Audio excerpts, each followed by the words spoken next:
مصطفیٰ کریم صلی اللہ علیہ وسلم کی سچی محبت ہے تو امتحان کے لیے بھی تیار رہو۔ دنیا ہر زمانے میں آزماتی رہی ہے۔ آج کی جو حکومت ہے، آج جو ظلم کے ساتھ آگے بڑھے، میں تو ان کو موسمی مچھر سمجھتا ہوں۔ موسم میں آنے والے بہت سارے کیڑے پتنگے آتے بھی ہیں، چلے بھی جاتے ہیں، نام نہیں ہوتا ان کا، لیکن اس سے بھی بڑی حکومت ہے ڈکٹیٹر جس کو کہتے ہیں، 48 سال حکومت کرنے والا ایسا بادشاہ جس نے دین بدل دیا تھا ہندوستان، اکبر دین الہی نیا دین لے کر کے آیا۔ محمد صلی اللہ علیہ وسلم کا لایا ہوا دین پرانا ہو گیا، اب ایک نیا دین لائے۔ بہت سارے بچوں کو پتہ نہیں ہوگا، ہاں اکبر نے دین بدل دیا تھا۔ مسجدوں میں مورتی بھی رکھی جائے گی، اذان کی جگہ سیپ بجائی جائے گی، سب چینج ہو گیا۔ میرے دین کی پرائیوریٹی ہے وہ صبح قیامت تک رہے۔ اکبر کے اس گھناؤنے جرم کے خلاف جب آواز اٹھانے والے خاموش تھے تو ایک عالم ربانی مجدد الفیسانی احمد فاروقی سرہندی آواز اٹھایا اور یہ نہیں دیکھا کہ سامنے اکھنڈ بھارت پر حکومت کرنے والا اکبر جیسا سخت گیر بادشاہ کھڑا ہے، یہ جان لے لے گا، جیلوں میں ڈال دے گا۔ نہیں دیکھا، دین مصطفیٰ کے لیے کھڑے رہے، حق بات بولتے رہے، اور اس کے جرم میں مجدد الفیسانی کو گوالیار کی جیل میں بند کر دیا اکبر بادشاہ نے۔ ان ٹٹوؤں سے میں کہتا ہوں، کیا مجدد الفیسانی کو میں نے پہنچایا تھا؟ کیا وہ جیل میں گئے تھے؟ ہم نے نہیں پہنچایا۔ دین مصطفیٰ کی سربلندی کے لیے وہ گئے، 8 سال تک جیل میں رہے۔ جانتے ہیں عاشق مصطفیٰ جہاں ہوتا ہے، جہاں جاتا ہے وہ خوشبوئیں بکھیرتا ہوا جاتا، حضور کی محبت کی خوشبوئیں۔ اکبر تو مر گیا، اس کا بیٹا جہانگیر جب آیا، اس کو کسی نے خبر کی کہ جیل کے حالات الگ سے نظر آ رہے ہیں گوالیار میں۔ کہا کیا بات ہے؟ جا کر کے دیکھتے آؤ۔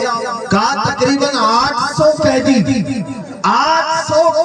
جیل کے اندر عالم بن چکے ہیں۔ مجدد الفیسانی کو جیل میں ڈال کر دیکھا، تم اس دین کی جڑ کو جہاں کاٹنے کی کوشش کرو گے وہی پودے لگائے جائیں، وہی پودے لگیں گے، اور تو اور انشاءاللہ العزیز دیکھنا، جہاں سے رب ذوالجلال کی اذانوں کی آواز روکنے کی کوشش کریں گے، وہاں کے ہر گھر کے بچے سے اذان کی آواز آئے گی۔ یہ رحمانی آواز ہے، یہ ربانی آواز ہے۔ مجدد الفیسانی رحمت اللہ تعالیٰ علیہ نے اسٹرگل کیا، اور میں آپ سب کو یہی بتانا چاہتا ہوں میرے عزیز بچوں، جوش تمہارا اپنی جگہ پر، لیکن ہوش کے ساتھ کام کرو ہمیشہ۔ اب اس بات کی طرف بھی میں آتا ہوں، میں پروٹیسٹ اور احتجاج کا قائل نہیں، پہلے ہم نے بھی بہت کیے، لیکن ہم نے دیکھا کہ ظالم طاقتیں اسی آس میں کھڑی ہیں کہ 100-200 نوجوان اندر چلے جائیں مسلمان۔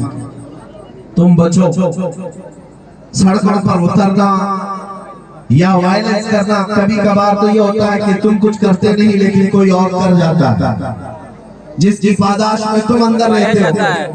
اسی لیے ہوش کے ساتھ سب سے بہترین احتجاج یہ ہے، سب سے بہترین احتجاج جس چیز پر وہ قدغن لگانے کی کوشش کر رہے ہیں، وہ نام مصطفیٰ کی بات آتی ہے تو ہمارے 1000 نوجوان پروٹیسٹ کے لیے سڑک پر تو اتر سکتے ہیں، لیکن یہ وعدہ کیوں نہیں کرتے؟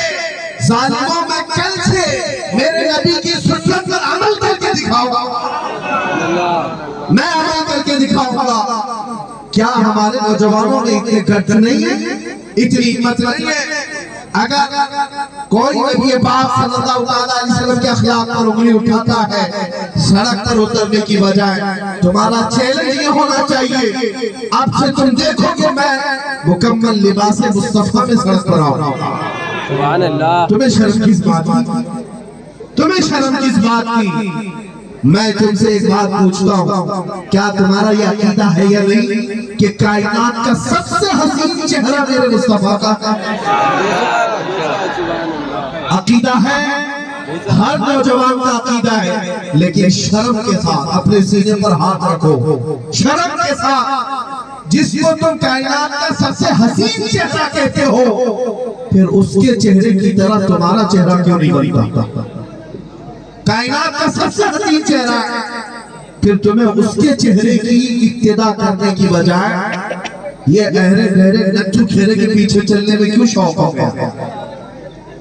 کبھی سوچتے ہو اس بات کو؟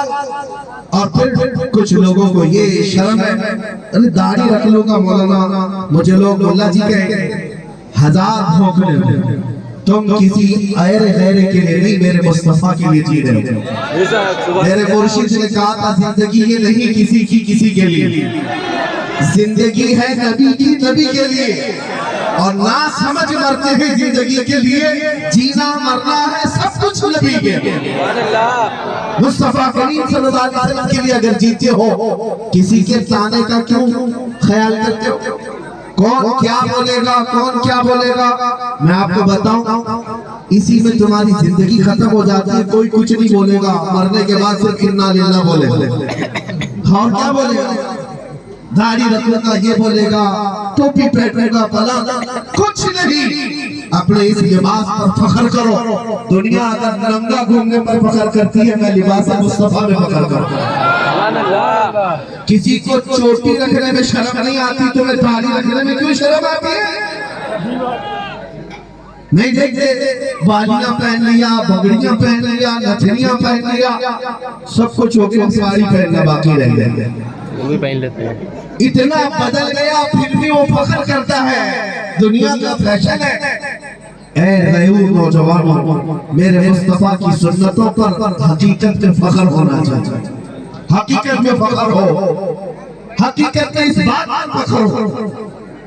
مجھے میں یہ بات بیچ میں آئی تو عرض کرتا ہوں، نبی پاک صلی اللہ علیہ وسلم کے لباس میں جو عزت ہے وہ دنیا میں کہیں نہیں دیکھا، کہیں نہیں دیکھا۔ یہ اماموں کو دیکھو، منبر پر کرسیوں پر بٹھائے جاتے ہیں، اور تم کہیں پر بھی چلے جاؤ، اس لباس کا رعب ہے، اس لباس کی عزت ہے، حضور پاک کے اخلاق کی عزت ہے۔ ہماری عمر زیادہ تو نہیں، لیکن اس کے باوجود ہم چھڑی لے کے چلتے ہیں۔ بعض علماء ہم سے کہہ رہے تھے کہ یہ آسان اور یہ لکڑی ابھی سے کیوں لے کے چلتے ہیں؟ سنت ہے میرے مصطفیٰ کا۔ سبحان اللہ۔ ایک جواب تو یہی ہے، باقی تو میں یہ بھی کہتا ہوں، لکڑی ہمیشہ کمزور لوگ ہی نہیں لیتے، کبھی کبھار اس لیے بھی لے کے چلتے ہیں کہ کتے قریب نہ آئیں۔ ہاں، جب آسان ساتھ میں ہوتا ہے تو کتے قریب نہیں آتے۔ اللہ تعالیٰ ہر طرح کے کتوں سے ہماری حفاظت فرمائے۔ میرے عزیزو، ہمارا شوق ہے، ہمارا شوق ہے، پتہ نہیں بڑھاپے تک کی عمر دیکھیں گے نہیں دیکھیں گے، لیکن نبی پاک صلی اللہ علیہ وسلم کی کوئی ادا ہم نے کتابوں میں پڑھی ہے تو شوق ہی ہوتا ہے ابھی سے عمل کر لے، ابھی سے عمل کر لے۔ زندگی کا بھروسہ نہیں کہ اس وقت تک ہم پہنچیں گے نہیں پہنچیں گے۔ میں تم سب سے یہ کہنا چاہتا ہوں، جس دن تم نے یہ عہد کر لیا، میں پورے مجمع کی بات تو نہیں کرتا، کاش اس میں 10 نوجوان ایسے کھڑے ہو جائیں، صرف 10 لوگ یہ وعدہ کر لیں کہ میں جیوں گا تو میرے مصطفیٰ کے کردار میں جیوں گا۔ انقلاب آئے گا، انقلاب آئے گا، تم دیکھنا اللہ تعالیٰ کا وعدہ ہے قرآن میں، وَلَا تَهِنُوا وَلَا تَحْزَنُوا وَأَنْتُمُ الْأَعْلَوْنَ إِن كُنتُم مُؤْمِنِينَ۔ گھبراؤ مت، پریشان مت ہو، تم سب سے زیادہ کامیاب رہو گے، لیکن اللہ نے ایک شرط رکھی، شرط ہے ان کنتم مؤمنین، اگر تم ایمان والے ہو گئے۔ اور ایمان والا کہتے کسے ہیں؟ ایمان کسے کہتے ہیں؟ لا یؤمن احدکم حتی اکون احب الیہ من والدہ وولدہ والناس اجمعین۔ خود رسول پاک فرماتے ہیں تم میں سے اس وقت تک کوئی کامل مومن نہیں بن سکتا، ایمان والا نہیں ہو سکتا، جب تک ساری دنیا کے لوگوں سے زیادہ وہ مجھ سے محبت نہ کر۔ حضور پاک سے جب سب سے زیادہ محبت کرے گا وہ ایمان والا ہے، اور اس کی کامیابی کی اللہ خود ضمانت دیتا ہے، اس کی کامیابی کی اللہ تعالیٰ خود ضمانت دیتا ہے۔ میں آپ کو بتاؤں، ایک وقت تھا خطاب کے بیٹے عمر کا جو ابھی ایمان لائے ہوئے نہیں تھے،